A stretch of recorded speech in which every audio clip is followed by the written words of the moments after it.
Welcome to After the Amen, the Second Look podcast, where we take another look, a deeper dive, into Sunday's message. Is there more we can learn? And how can we put that to work in our daily walk with Christ? Welcome to the Deep Dive. We're digging into last week's sermon today, Broken with God. That's right.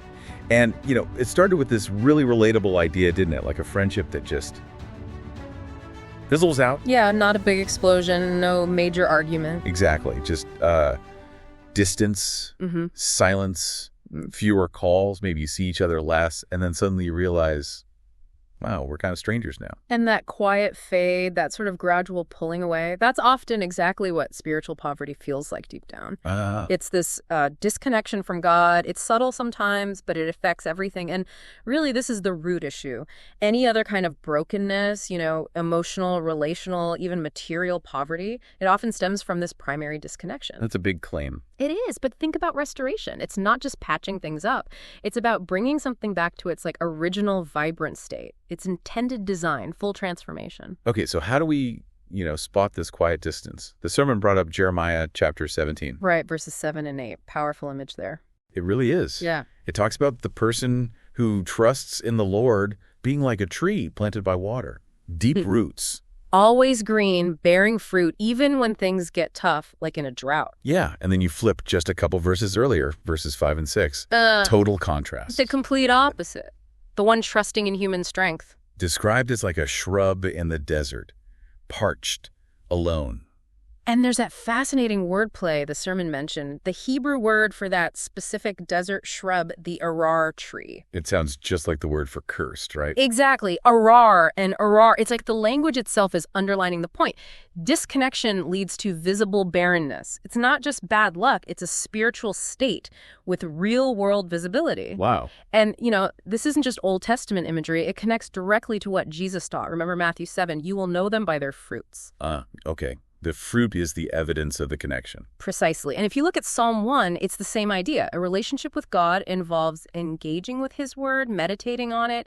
It's about the source. Which brings us to John 15. Yes.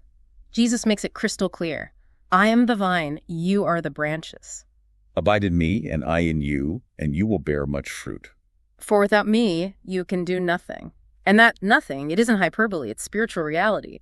If the branch is cut off from the vine, no life, no fruit, the connection is everything. The root system has to be drawing life from the source. So practically speaking, what does this broken connection, this spiritual poverty, look like day to day?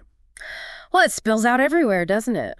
We can start finding our identity in the wrong places, maybe our jobs, our successes, what people think of us. Instead of who God says we are. Right. We lose perspective. Small problems feel huge because we're not anchored in that bigger, eternal picture. And relationships suffer too. Absolutely. If our own well is dry, how can we offer living water, compassion, patience to others? It's like trying to water a garden. You can stand there holding the hose, waving it around. Doing all the right things externally. Exactly. But if that hose isn't actually connected to the faucet, to the water source, nothing flows. No life comes out. That makes so much sense. And it ties into that other point about performance versus relationship. Oh, definitely. God isn't looking for empty religious motions. Isaiah 58 is so powerful on this. Where God calls out the people who are fasting and looking pious. But their hearts are far from him, and they're ignoring injustice, not caring for the needy. He basically says, that's not the kind of devotion I want. So true worship, real connection. It always overflows into action, compassion, mercy, justice. And this is where Matthew 25 comes in, and it flips the script, doesn't it? Completely. Verses 34 to 40. Jesus identifies so closely with the broken, the hungry, the thirsty, the stranger, the sick, the prisoner. He says, whatever you did for one of the least of these brothers and sisters of mine, you did for me. Think about that. Serving them is serving him. It means the real test of our connection to God isn't just Sunday morning. It's how we see and respond to the people society often overlooks. Exactly. If we're indifferent to their suffering, maybe that says something uncomfortable about the state of our own connection to God's heart. It's a bit of a diagnostic, Wow, that's sobering. So the healing, the restoration we need, it starts with God. Always. Colossians 1 makes it clear. Jesus is the reconciler. He's the bridge. Through his cross, he's making peace, reconciling all things back to God. Our personal healing, community healing, world healing.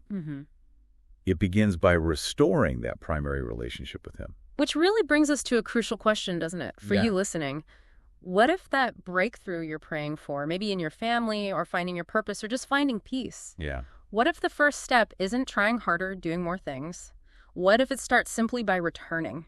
Turning back to God in your heart, aligning your purpose with His. A return to intimacy before activity. Exactly. And what if the justice, the fairness, the compassion we all want to see more of in the world, what if it actually starts with tending to the neglected intimacy in our own hearts first? That's powerful. And then there's the other side of it, too. What if someone else's healing, their encounter with God's love, is actually waiting, not just for God to show up, but for God to show up through you? That's the challenge. How are you going to respond? God is always drawing near to you and to those who are brokenhearted. He invites us to join him in that, to be his hands and feet. So this deep dive really calls us, doesn't it, to be a church, a people who don't just act, but who abide. Where every act of service, every word of kindness Flows directly from that deep living connection with the heart of God. It's about being rooted so we can bear fruit.